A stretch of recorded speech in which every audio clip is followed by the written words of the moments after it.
Hey guys, my name is V, owner and producer here at Orange Video, based in Tallahassee. And I'm Ethan, cinematographer here at Orange. Today we're going to be breaking down a series of commercials we produced back in December of 2023 for a regional credit union, Envision. We'll talk about pre-production, production, and post, but before we do that, we'd love to show you the final 3 spots. This Envision debit card is a lifesaver. Every time I tap and select credit instead of debit, I rack up points that could be redeemed for things like electronics, event tickets, and even prepaid gift cards. Door. Which come in handy to help pay for school supplies and books. Books. Yeah, books. We still use books, don't we? Learn more about ECU rewards at envisioncu.com. This debit card from Envision Credit Union is perfect for teachers like me. I use it to buy supplies for my classroom. And when I select credit instead of debit, I get points that I can save for things like electronics, event tickets, or vacations. Long, relaxing vacations. Learn more about ECU rewards at envisioncu.com. I love my debit card from Envision Credit Union. Every time I use it and select credit instead of debit, I earn points that can be used towards rewards like cruises, events, and theme parks. Or I can get gift cards, perfect for treating the team to a victory dinner. A commiseration pizza party. Learn more about ECU rewards at envisioncu.com. In June of 2023, an agency approached us with a job to produce video commercials for their client, Envision Credit Union. And once we onboarded them, did a discovery meeting, and learned more about the project, we were able to bring on Rob, our creative director, to write 3 scripts for us. So Rob pitched us 3 different concepts, and then together we were able to kind of whittle it down, I think, before going back to the agency and presenting that concept. In short, the concepts of the videos were simple. We would show 3 different unique individuals using a debit card, and we gave them different personalities, and we would show them using the card in different environments. The main purpose of the video was to get their users to select credit instead of debit while using their debit card. And in turn, they would receive points for different things they can redeem. They were very simple in that it was just like a single main hero on screen, just doing some scripted lines with some background actions behind them. But we knew that we wanted to do some cutaways where we just see the talent's hand, like they're paying, they're checking out, either tapping or swiping.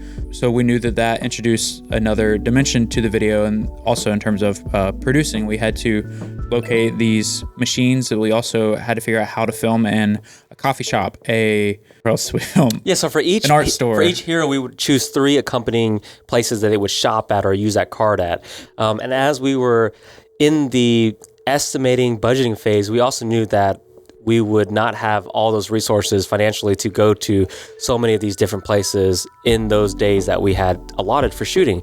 So eventually Ethan and I said that we would need to do this on a virtual backdrop in a studio environment, doing close-up shots of hands of credit cards tapping into the machines and using virtual backdrops that we would eventually learn how to produce using AI generated images. We knew in order to keep the scale of the virtual production down, there was going to be these really tight shots. And they were going to be static on a tripod because they were just boom, boom, boom, quick shots. So we were able to just use a TV, behind the subject in order to be that virtual piece. So we pitched this idea to the client. Client approves, and so then we get to begin planning and actually figuring out how we're going to produce this. So first of all, let's talk about the resources that we required to knock out this project. So the first thing was the crew, right? So here's a list of the crew. Director, which was going to be Rob, who wrote the scripts. Producer, me. Ethan was going to be the DP. We had an art director, Hannah. We had an art assistant, Gaffer, Rip, First AC, audio, hair, makeup. And then we had 2 PAs, and then they also doubled as behind the scenes during their downtimes to pick up some shots for us. We also had a behind the scenes person. Yeah, we also had Haley. We also had Haley, who does all of our marketing efforts behind the scenes. She also came out to do some photos and videos to help us create this video. And so, we had a pretty good sized crew, still a micro scale crew in the grand scheme of things. We were all pretty scrappy and wore different hats, but we we did have defined roles because it required us to be more efficient on set. Another thing we would need to do is now find locations. So like we said, there were 3 different scripts for this series. The first one being at a college dorm room, the second being a soccer field, and then the third being an art room for an art teacher, a classroom for an art teacher. So we started scouting around the Tallahassee area, and we ended up finding a few good options. We had a scout day with me, Rob, Ethan, and Hannah, kind of the department heads, to kind of see how things could shake up there. On every location scout, in addition to the story and the shot we're also looking for logistics things like bathrooms, power outlets, natural light, access to changing rooms or rooms where we can set up changing rooms and things like that. Yeah, we looked at a few different actual areas within those locations. I know the college dorm room was pretty much just what we saw is what we got, because we knew we were going to shoot that like in the living room area. So there's pretty much only one way to shoot it after we figured out what we needed for everything. So that one was pretty easy. We got that off a Peerspace, right? Yeah, Peerspace. Almost, it's like an Airbnb but for commercial usage. So we rented it by the hour. Yeah, and so there's a few things, like it was already basically like a college apartment, but we knew we wanted to clear out one of the couches to make some more room. We actually threw in like a foosball table in that area. We knew we'd add some props on that back wall because it was just kind of a blank canvas. We brought in things, also like a little desk. I don't know if the desk was already there if we brought in the desk, but we added a computer in the background, and then a little place for like a bike and stuff, just to make it look more like college-y. The soccer field, there was a few different actual soccer fields for us to tour while we were there. We kind of had a plan in terms of like if we needed to not see any sky, if we wanted to only see trees, depending on weather. And we ended up actually only shooting on what was, I guess, the plan A, where like if weather was good, even though weather didn't turn out good for us, we ended up shooting there just because we knew we'd be able to fix it in post. And it was closest to like the facilities and getting gear onto the field and stuff and off. And then the art classroom, we toured like the whole school and looked at a ton of different classrooms. And ended up in kind of like a standard classroom, but because it was for like little kids, it wasn't like desks, it was like group tables.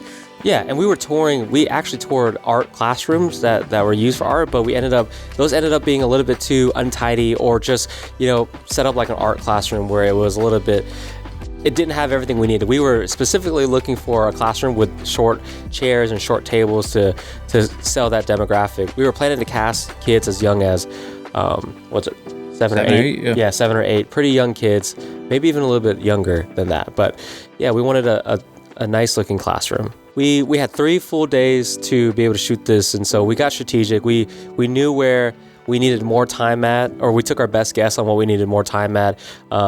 Prep before for a few shoots that we could, like for the studio shots, we prepped the day before. And so there were some things that we were just able to rearrange to make work. So after all this, kind of got approved by client and everything, we really started that pre-production, like we said. And one thing that we always like to do for all of our shoots when they're, kind of larger scale, is we put together what we call a pre-production binder. So the idea behind that is that everything is in one location. So everything from overview of the shoot, schedule, deliverables, timeline, creative boards, references that we're looking at to, figure out how we want it all to look, shot lists, scripts, production day timelines, call sheets, location info, talent and wardrobe, props, and VFX examples that we put together for the client beforehand.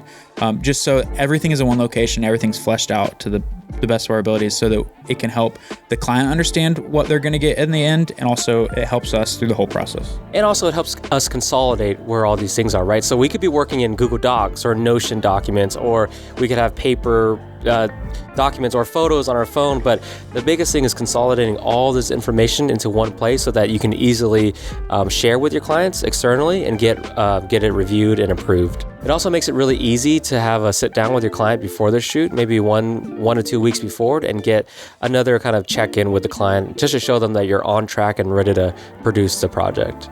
Other pre-production items included talent and casting for talent specifically. And so once we found out we needed 3 hero talent, we put out a call across the state of Florida in places like Orlando and Jacksonville to find some talent. And we also put out a call in Tallahassee, where we're from locally too.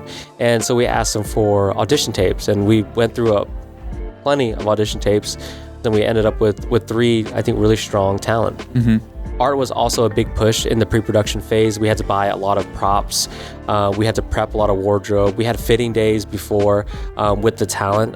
after we had all that stuff taken care of in the pre-production binder, we did sit with the client one last time, as we said, right before, I think it was maybe 2 weeks before the shoot. We sat down with them, went through the pre-production binder with them so they could have one final look at everything. It was a great way for us to check in with our clients and just to make sure that we're doing everything right. So that does it for our pre-production process. We hope you guys have enjoyed the video so far.